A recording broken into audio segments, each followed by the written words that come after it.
Hello and welcome to part 2 of our data collection series. So this is the second part in our two-part series on data collection. So part 1, we took a look at the pieces of data collection.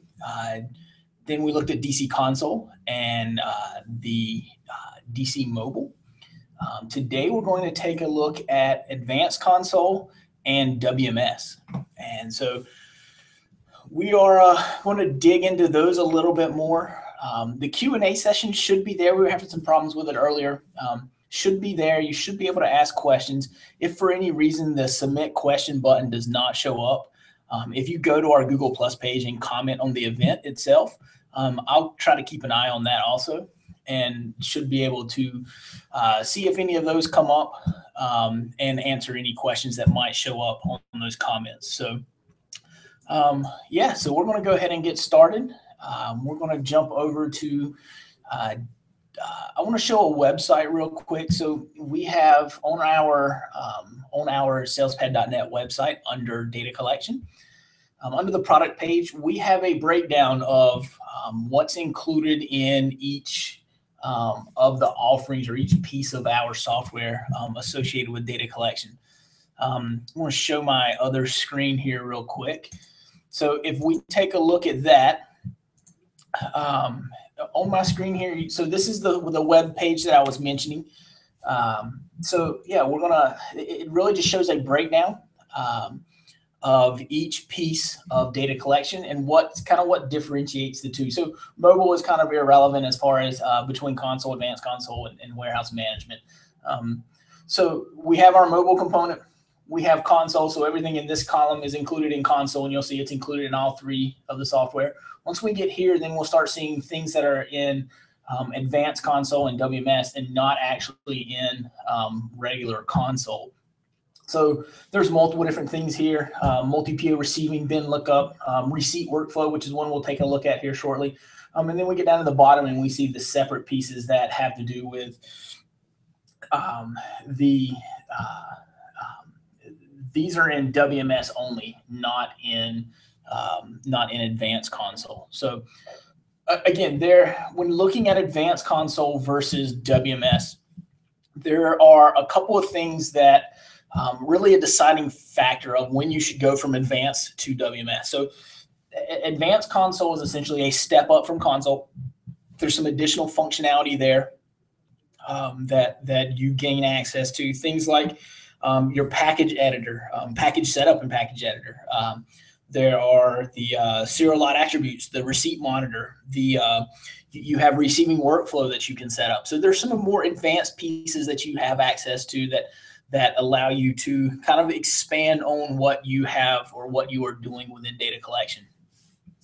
And then WMS goes even further, and that has the big deciding factor between going from advanced and going up to WMS, because there is a fairly significant price jump between those two, is that WMS becomes an allocation engine. So currently the way that we work with SalesPad or that SalesPad and data collection work is when a sales document is saved within SalesPad, we allow GP to allocate that sales transaction. So GP actually handle GP backend, eConnect, things like that, handle the actual allocation of that sales document.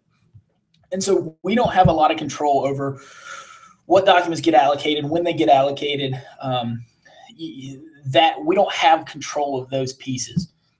Now, when we bring WMS in, there are some things that we can do on the SalesPad side that changes that functionality and allows us then to specify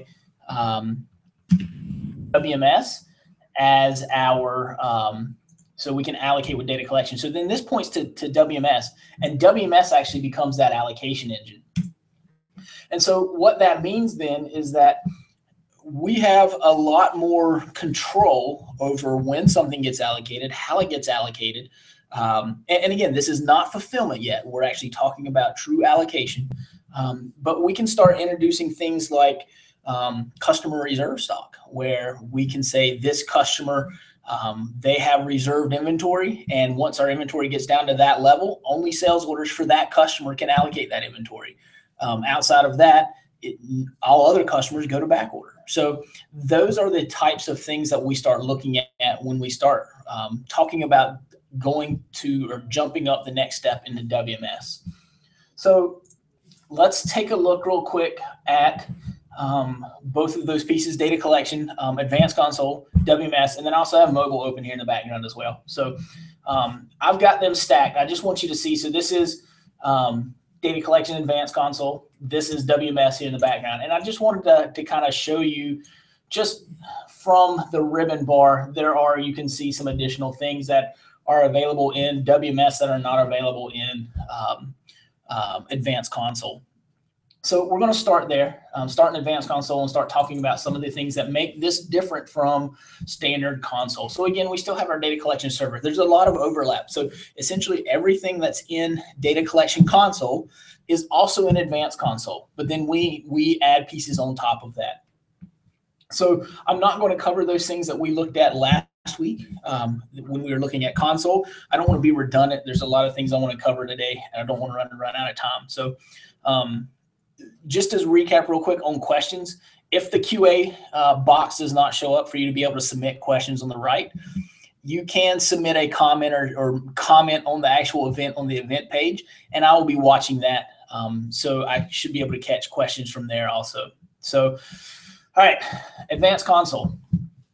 One of the first things I want to look at, and one of the bigger pieces here when we start looking at advanced console, is we have a workflow component available to us now. So if I go into my workflow setup, I have one set up here. Currently, our workflow component in DC Advanced Console only works with receiving. So it's very similar, if you're familiar to SalesPad and how we use workflow in SalesPad for sales documents. We're doing something very similar for that workflow within DC Advanced Console. We're using batches, so receipts get created, they get assigned to a batch. We're using that same batch functionality that we're using from the sales document side to help accommodate the workflow for the receiving side. So I've got a very simple one set up here. I believe I was playing around with some in-transit things, an example of, if you have, if you want to do essentially a type of container management, but you're not actually using any type of add-on software for container management, you could do something similar to that using the receipt workflow. So I can create the receipt, it gets created into a new batch, and then I can move it to the shipped step. So again, this receipt is created within GP. It's sitting in a batch called new. And then I can specify that this receipt has been shipped, and it moves into the shipped batch. And really, this is received batch this is my last step. This would be my posting batch. So I would move this receipt through these steps. I have a receipt monitor that's similar to my sales monitor out of SalesPad that I can see where those receipts are. And again, I don't have any sitting in that workflow now. I do have some sitting in GP batches, which I can see here.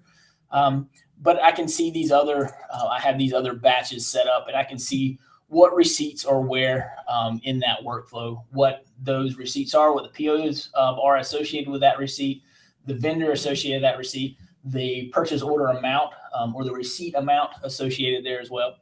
And again, so the idea is that these would end up in a received batch. And at that point, I could do something like we talked about on the handheld last time, where we have, let me get logged in here. I hope my service is still running.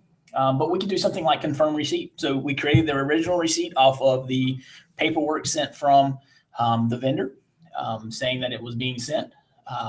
And then I could use the confirm receipt to make sure that what actually comes in on the dock is what I built on the receipt originally. So again, that's where some of these additional pieces come into play. I can see the workflow. Again, the one thing we don't have here yet, it is coming, our workflow rules. I don't have any rule engine tied to this yet. But that is coming. So we have those pieces there. We have the ability to use the handheld to generate the receipt if we need to. And then again, this becomes my posting batch. Once it hits that batch, I would go to GP and I would post that received batch, and those receipts would then update my inventory quantities. All right. So the workflow setup is one big piece of that. And again, we have the receipt monitor there. Another piece is the package setup and package editor. So if we take a look at those, I need to leave that running. Actually, it's running in WMS. So my package setup, this is where I can actually set up my boxes or my containers that I am shipping my goods in. So I can actually set these up. And so here I have a medium box that's set up. I have a weight associated with it. I have a height, width, length. So I have some dimensions tied to that package. And then I can actually use this package when I'm using the package functionality or the packing functionality within DataCollection Mobile. So this allows me to set up predefined packages. When I'm in DC Mobile, in my packing screen, if I were packing a transaction, I would be able to see in my setup here, I would be able to have a package, those predefined packages show up here, and I could select one of those as opposed to creating or adding or having to manually build out that package. The other side to it then is if I am using shipping software from SalesPad, or if I'm using shipping software from somewhere else, we could potentially integrate that data into, or integrate this data into that shipping solution. And now you already have your dimensions for what you're shipping, and we could integrate that into that shipping solution so that it pulls those dimensions and you already have that data. You're not having to have somebody key that in or enter any of that in. So we have that package setup. On top of that, we also have the package editor. And the package editor allows me to take existing packages that have been set up and then edit that transaction. And I believe I have one. Let me find my sales document that we picked and packed last time. Let's see here. So this document should have some packages associated with it.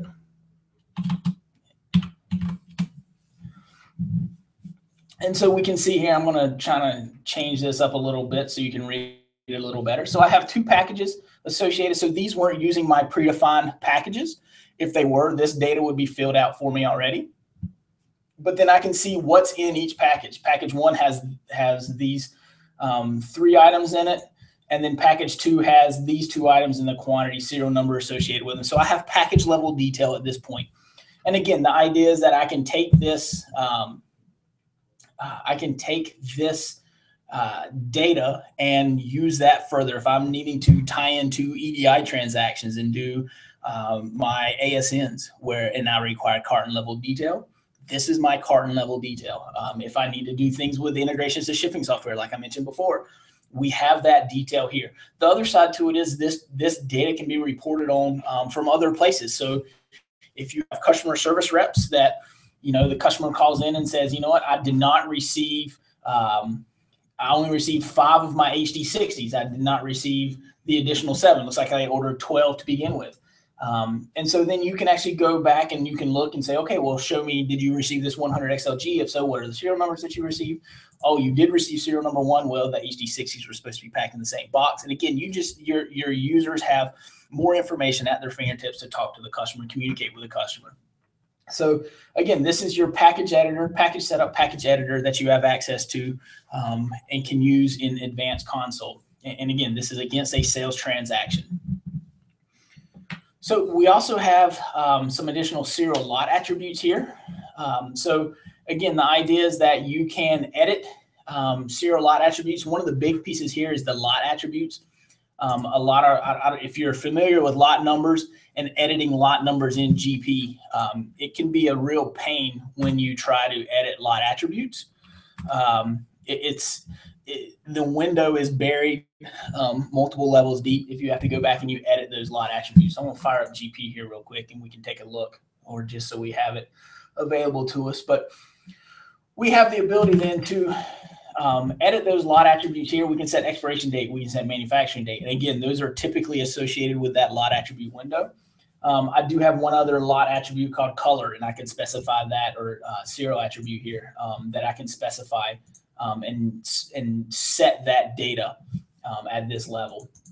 So again, if I have additional user fields that I have set up, I can add whatever additional columns I may have here. They would show in my column chooser. Currently, I have no other additional ones there. These are default fields I just don't have on my grid.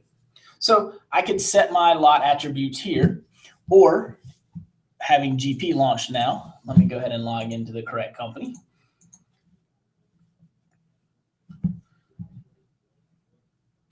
So we have that same access to the GP lot attribute editor from this window as well, or from here. So if I have both GP running and data collection advanced console running, then I can select a lot. I can click the GP lot attribute editor, and it's going to take me into that GP window and allow me to edit those lots. So I can edit the lots here, just like we have on the GP side. I can see that data. I can edit the data. I can specify whatever I want to there. And again, we'll just put some data in. We'll set, I don't have these labeled appropriately, but we'll set just some bogus data here. And so if we go look in GP now at the cap 100, so again, bear with me. It's always a pain trying to get to the lot attribute window because I struggle sometimes. So again, here it is, edit lot number attributes. I'm sure there's other ways to get to it. This is just how I get to it. So if we look at the cap 100 item, I just want to get this window here on front so I can see it.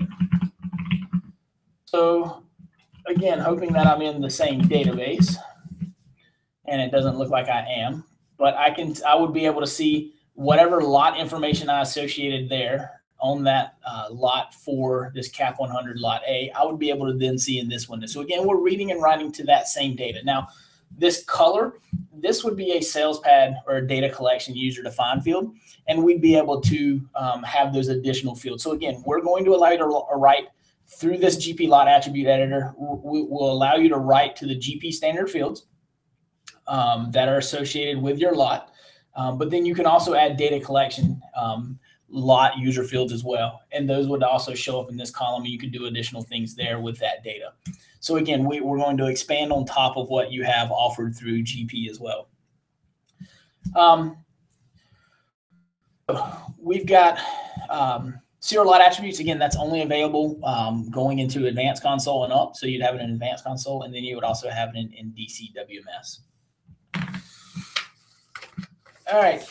Again, we've got some additional people joining in. I can see the viewer count going up. So just wanted to point out we do have the Q&A session available. Hopefully you can see that the QA session on the right, or QA section on the right. You'd be able to submit a question. If for some reason the submit question box is not showing, you can go ahead and create a comment on our events page associated with that event, and I'll be watching that page as well if for some reason that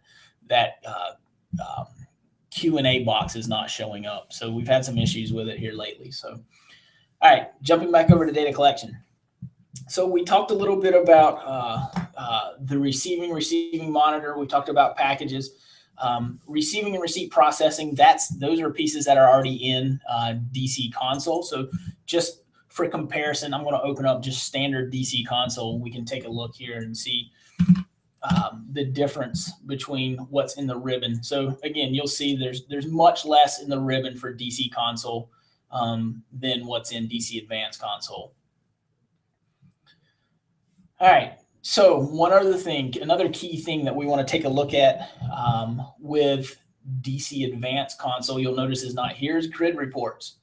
So if you're familiar with grid reports out of SalesPad, this is going to be the same thing. We call them quick reports. It's the exact same thing, same concept. The only difference is that, so we've actually in SalesPad, we have both grid reports and quick reports.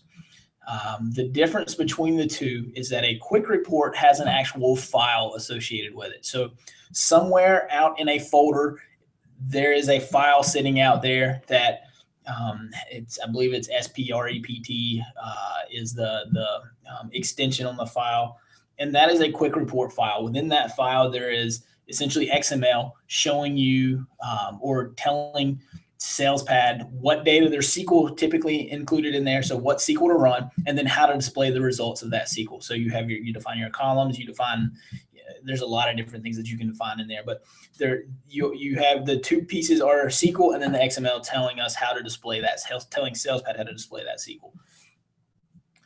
Once we get into grid reports, the difference is that we eliminate the file. A grid report, the SQL that is required to run is already, you add it to your grid report. So if we were to create a new one, in here. We would have on our grid report, we would essentially have a SQL within a window that pops up that, and I don't know where my new button went. Let me just show you real quick out of SalesPad because I know it's in there too. So we have quick reports, report files that are quick reports, and these are essentially grid reports. And so I can give this a name and we can edit it. And so you'll see we go ahead and stub in. This is all XML that you see here. From here up and then from here down is all XML. I would then just need to write my SQL. And so this is where my SQL would go. And this could be anything from a SQL query. It could be running a stored procedure, accessing a SQL view, which is what we're doing here. So again, there's multiple different things, but it gives you the ability to create your SQL, write your SQL however you want to. If you can do it through SQL, then you can do it in your quick report or in your grid report. So you would take your SQL, write your SQL, drop it in, and then it would run that SQL once you execute that report. So this was a very simple one, select star from SPV3 sales document. So if I were to go run that right now, it's going to return all sales documents that are in that view. And so I believe that view pulls everything. If we flip back over to data collection, so for the grid reports here, I believe that you have to go into your report manager and you can add them through here. So this is going to be we'll just call it something very simple. So the report type is grid report. And then you can put it in a category. And again, categories are just ways to group those reports. I'm going to just throw it in test and it creates my grid report. And so then I can go in and I can actually design that report. And again, same concept here. We have XML. It looks a little different. Same concept though. We have our XML above. So I could do the exact same thing.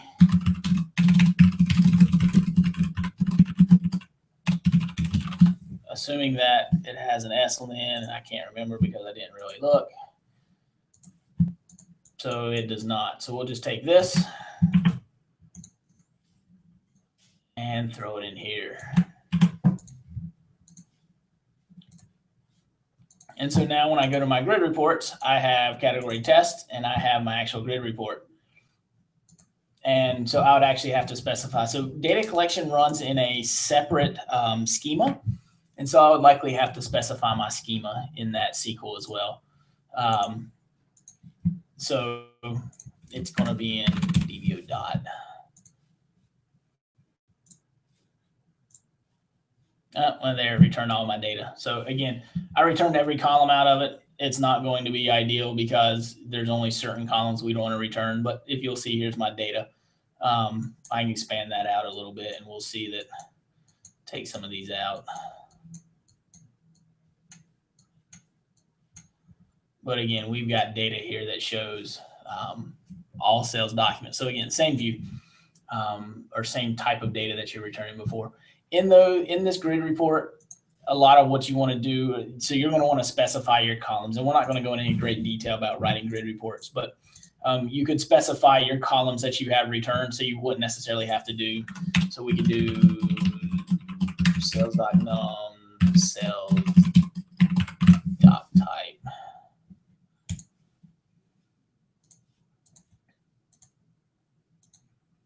And it may be slow because I don't know how many documents I have. But there we go. So there's my sales doc number, sales doc type. So again, now this is looking at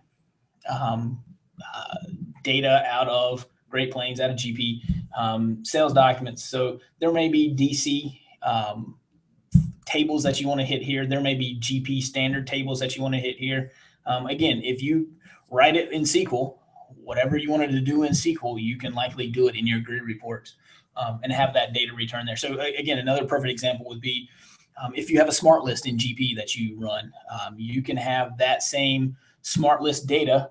You can move that over to a grid report, have the SQL in your grid report. And so that, again, looking at ways to move your non-financial users out of Great Plains or out of GP over into data collection. So if you have an inventory warehouse manager, an inventory worker, or warehouse worker that needs to see some specific data, typically they're running it as a smart list, but they don't technically need to be in GP. grid reports are a great way to do it. It works out really, really well there.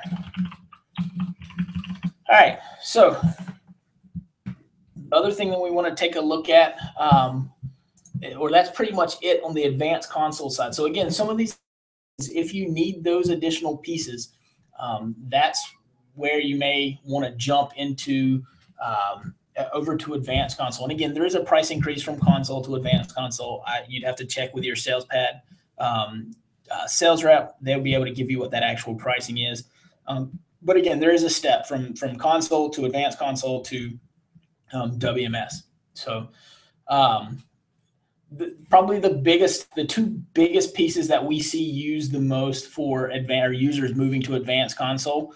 The biggest one would be the receiving workflow. And then the second piece would be the package setup, package editor. Again, a lot of the distribution customers that we work with will have predefined boxes, pre-set up or predetermined boxes that they'll be putting their product in and shipping that out. And this gives them some additional traceability of what they're shipping, as well as gives them the ability to integrate that data into some other pieces. So, all right, so that's advanced console. So if we take a look at, again, just to kind of pull these back up, put them in perspective, the difference between the two.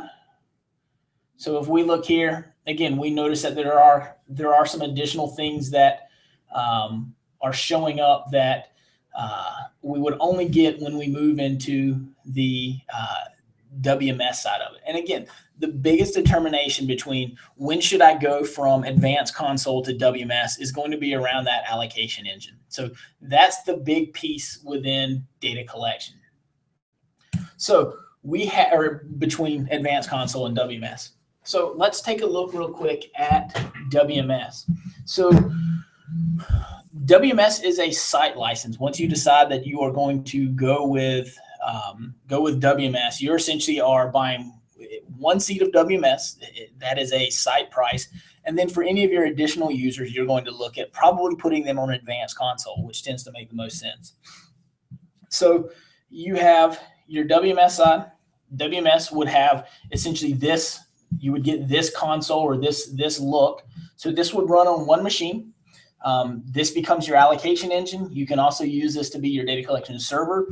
Again, recommendation from the last session is that you move that to put it on IIS, and you run it as an IIS service, and your handhelds connect to the IIS service. But again, then you would have SalesPad point to DC WMS, and WMS becomes your allocation engine. And so it opens up a broad range of functionality that we then have access to. And again, this is assuming that you're using SalesPad at this point when you start looking at the allocation engine. But that it opens this up on the SalesPad side to a large range of functionality that you didn't previously have access to. And so the very first thing we want to take a look at is, let's talk about that allocation engine a little bit. So we have some functionality. So safety stock is a good one. So we can go in and we can specify safety stock for a specific customer. So I may want, let's see, our Blue Yonder customer at a warehouse called Warehouse. I may want them to have some safety stock. And so I can define this customer and safety stock, and I can say, okay, when I go to do my allocation, again, I want these customers, I want to respect the safety stock that I have set up for these customers. And so this allows me then to, at the time of allocation, again, we're not talking about fulfillment, we're talking about allocation, but at the time of allocation, I can control should those items for this customer be allocated or should they be back ordered. And so I can put in some of those additional pieces and say, okay, this customer, Blue Yonder, I've got inventory set aside for them.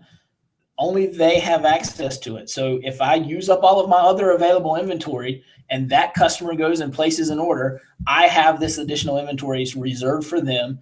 Everybody else gets back ordered. So again, we have that functionality then that we can tie into from SalesPad to control how we allocate, when we allocate, what gets back ordered after that. So that's really your big your big determination. And what I showed you before was the exemption screen. That was the wrong screen. Ignore that for now. But again, the concept still stands. You can still set up those safety stock, reserved for those customers. We also have functionality that we can do more on the fulfillment side, where we do blocked items. So you can say, or we can even say, we can start doing things like we want these customers to never get inventory from this lot. So they always need to have inventory that comes from this specific lot or something other than a lot I specify. So again, then that becomes rules that are respected on the data collection handheld side. And then at the time of picking on the handheld side, we would look at those rules that are set up in DC and say, you know what, that you can't do that. You can't use that inventory. You need to find something else. So if we take a look, one of the things I want to look at first is our warehouse configuration. So we have the ability here to set up some additional pieces for our warehouse. So if I look at my warehouse named warehouse, I have my bins that I have set up, and then I can also assign bin attributes. And again, some of these are just open text fields. We're not really doing anything there yet, but there is some future functionality that we're planning around them. So things like zone and aisle, longitude and latitude, we can start getting into some very specific,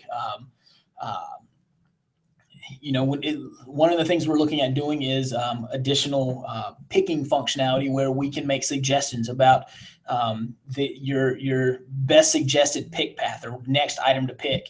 And we can make those suggestions based off of where your product is laid out in your warehouse. And so when we start using this data, and again, the data elements are there, the logic for that is being built out. So we have the ability, though, to actually specify that information on the bin, and then we can do a lot more or build a lot more logic into that next available item to pick. And so some of that we can use now. So we can do custom apps around your next suggested item, and we can, if a customer fills this data in, then we can start figuring out, okay, what is the next best item to pick based off of the closest to what to where you start in your warehouse. So if picking starts at aisle 1, bin 1, then we can say, okay, pick from this aisle and then move to this aisle. And maybe they're not in any type of order as far as what you see on the sales documents, but it can be based off of the way that you've set up your bins in your warehouse configuration. So we have some other things here. We can also mark bins as, if we uncheck the box, then it is not pickable. So your DC users cannot pick from that bin. We also have can receive to. So you can mark a bin as an available receiving bin. So again, these are things that as you move up in complexity of how you want to run your warehouse, these are items that you can start evaluating and looking at. So another perfect example for this, for your bin attributes, we have a customer that is running about 90 handhelds, data collection handhelds, and their product or one line of their product requires a quality control measure. So when it's received in their warehouse, everything gets received and then moved to a quality control bin, and it cannot be moved from that bin until it is it's considered checked and cleared. And so there's multiple ways you can do it. You can do it with receiving workflow. We have other customers that do it that way, or you can do it with a bin. You move it into a bin and you can mark that QA bin is not pickable. And you can even go as far as saying it's unavailable. So if you moved it from, let's say, GP side, then, or received it by default, everything defaulted into your QA bin, then you could wait until that has been cleared, and then someone could go in and uncheck the box. You could put a move lock on the bin. Once it's cleared, they can uncheck the move lock and allow them then to transfer inventory or move inventory out of that bin into whatever the appropriate bin is. We can also use this, and again, assuming that we're using WMS and the WMS allocation engine, we can make it an allocation lock. So you cannot allocate inventory that is sitting in this bin. So again, another perfect example for your QA bin would be to have it locked so that I can't allocate inventory out of that QA bin. So again, there's a lot of additional pieces of functionality that we have access to here within this warehouse configuration screen. So we can also do item-specific things within this bin. So if we're saying that we want to put an HD20 in this bin, we can see the item class. We can specify the refill threshold. We can specify capacity. We can specify minimums. We can specify this item is allowed to be placed in this bin. So again, this gets down one more tier deep into specific items within that bin. So maybe, we can say that when this item is in this bin, it cannot be allocated. But again, we don't want to lock the move, because maybe when we need to move it from one bin to the next, and once it's in that bin, then we can allocate from that. So again, this can become very complex. And so just kind of keep those things tucked away as you start defining how you want to increase the efficiency and accuracy of your warehouse, things that you may be looking at to help your warehouse run smoother, run better, run more efficient. A lot of that functionality is going to be in DC WMS and DC Advanced Console, and we can make that happen. So again, this was at the item specific level. We could specify some of these other things, and it's going to add in my, again, that record here for this specific bin. Again, if I switch to another bin, that data goes away. It is specific to this bin that I selected on the screen. So that's our warehouse configuration. Again, very powerful, can do a lot of different things for you. And there is a lot of functionality here that users can make use of when running their warehouse. So kind of staying along the line of using WMS as your allocation engine, we also have a picking monitor, and I'm looking for it on my screen and I'm not seeing it.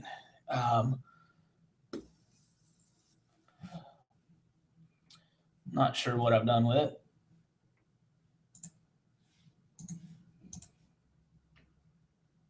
So we can see our warehouse manager. So there are some other things that we can see here as well.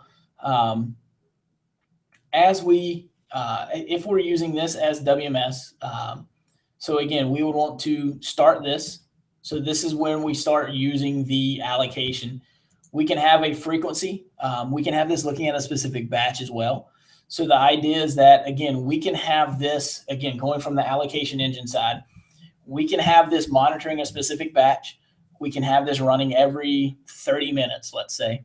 So every document that comes in the batch, we're going to evaluate every document that stays in that batch. And so as long as the document is there, we're essentially going to confirm that every document that's in there can be allocated. And so again, this goes back into, let's say, the customer reserve stock.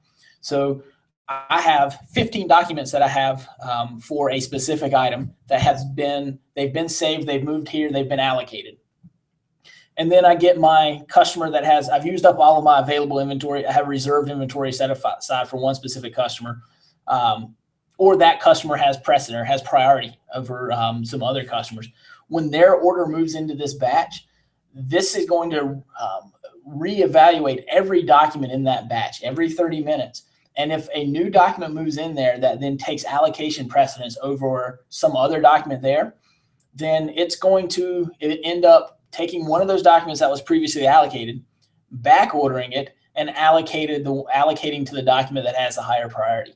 So again, this becomes, we're essentially or evaluating those documents every or however often we specify based off this frequency, and allowing it to then go through and actually figuring out what should be allocated, what should be back ordered every time for every document that's sitting in that queue while this is running. And so, and again, this would be running all the times if you're using this as the allocation engine.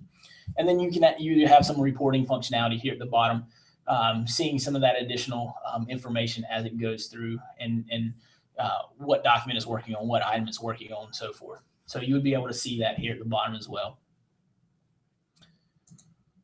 All right, give me just a second. I need to grab a drink. I'm losing my voice. All right, so that is again, that's more of that warehouse manager is for when you're using the WMS is your allocation engine. And again, that's really the only time that you would be using the warehouse manager. If you're not using WMS as your allocation engine, there's really no point in running this screen. All right, so let's see what else.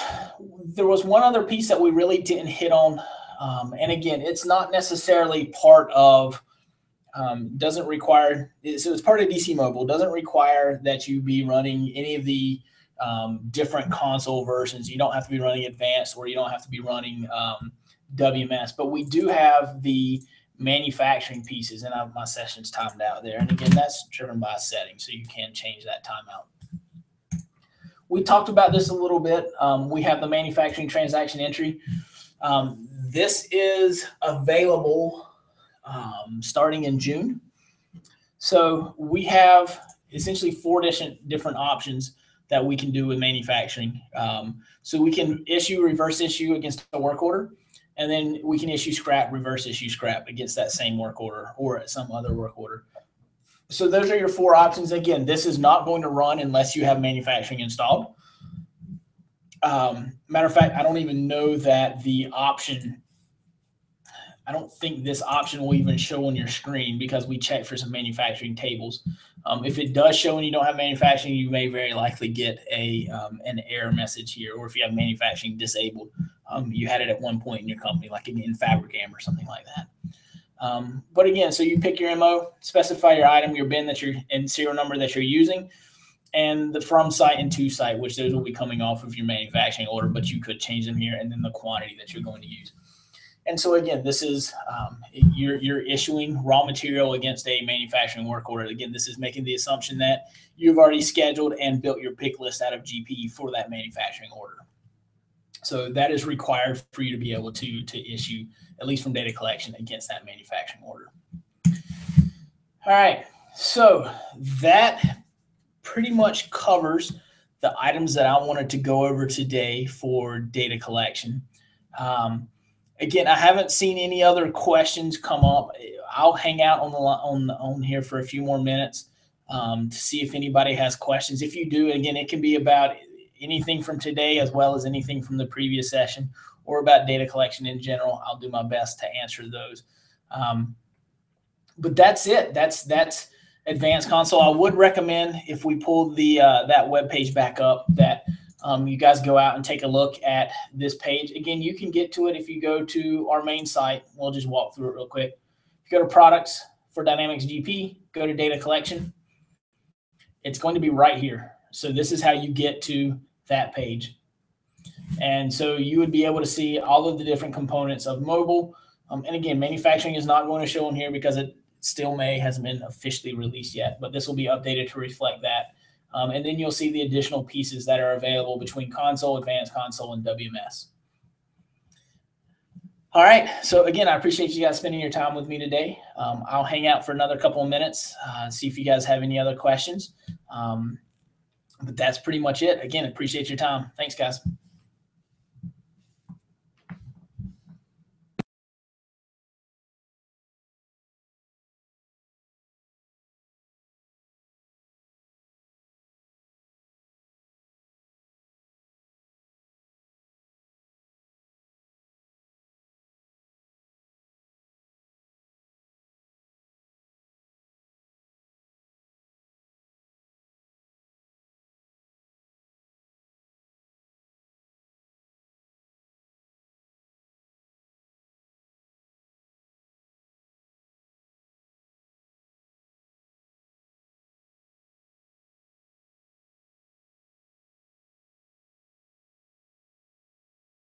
Really look like we're getting any questions, so I'm going to go ahead and stop the screen share. So again, thanks for your time, and definitely reach out to us if you have questions.